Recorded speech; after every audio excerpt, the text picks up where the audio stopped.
Sejak dulu hingga kini, pertahanan telah menjadi hal utama non-krusial, yang memiliki peran khusus di setiap negara. Di mana pertahanan negara juga dapat didefinisikan sebagai segala usaha untuk mempertahankan kedaulatan dan keutuhan wilayah sebuah negara dari ancaman dan gangguan terhadap keutuhan bangsa. Dalam hal ini, ada satu hal yang perlu digarisbawahi. Meskipun pertahanan nasional tidak selalu berhubungan dengan kekuatan militer, persenjataan, ataupun sejenisnya, namun nyatanya kesiapan militer yang dimiliki kerap dijadikan tolak ukur dalam menentukan kualitas pertahanan dari suatu negara tertentu. Di mana hal itu telah menghidupkan anggapan secara tersirat, semakin tinggi sarana dan prasarana persenjataan militer suatu negara, maka semakin kuat pula posisi negara tersebut dalam hal pertahanan nasional, ataupun pertahanan dunia.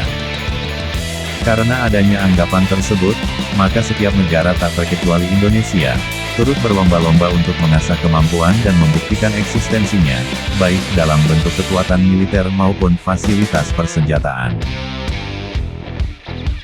Dalam hal ini, pemerintah Indonesia sudah melakukan berbagai cara untuk membuktikan jati diri sebagai negara dengan kekuatan militer dan pertahanan nasional yang layak diperhitungkan.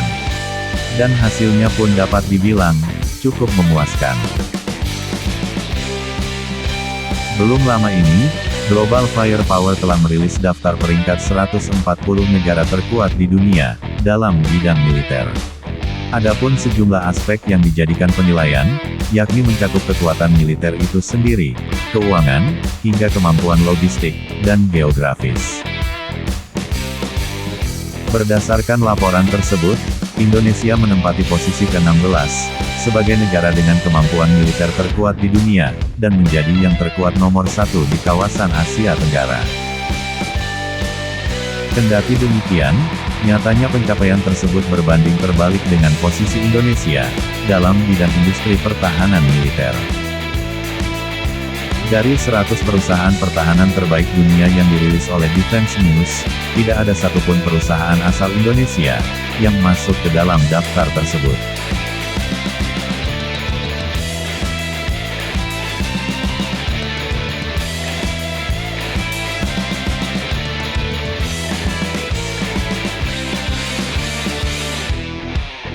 Berangkat dari hal itu, tak heran jika pemerintah akhirnya mengambil langkah serius, dengan membentuk suatu perusahaan pertahanan terbaru, yang diharapkan dapat membawa nama Indonesia, ke dalam daftar top 50 industri pertahanan dunia.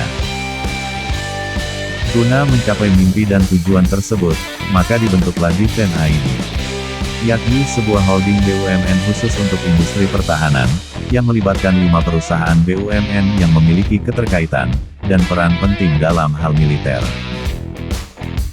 Adapun 5 perusahaan BUMN yang dimaksud, yaitu PT Land Industri, PT Dirgantara Indonesia, PT Pindad,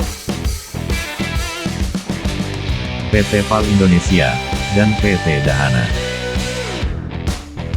Dalam keberlangsungannya, Land Industri ditunjuk sebagai induk, atau ketua tim percepatan yang akan memimpin holding BUMN Defense ID, yang akan mengayomi keempat perusahaan lainnya.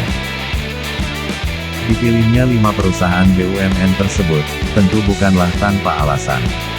Di mana dari masing-masing perusahaan dinilai memiliki keunggulan tersendiri, yang diyakini dapat memberikan kontribusi besar, bagi keberlangsungan Defense ID.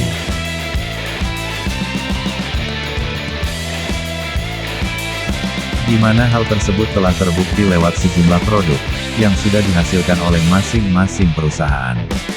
Bahkan hingga sampai saat ini, perusahaan-perusahaan tersebut terus ikut berperan dalam melengkapi fasilitas pertahanan nasional, dari segi militer maupun persenjataan.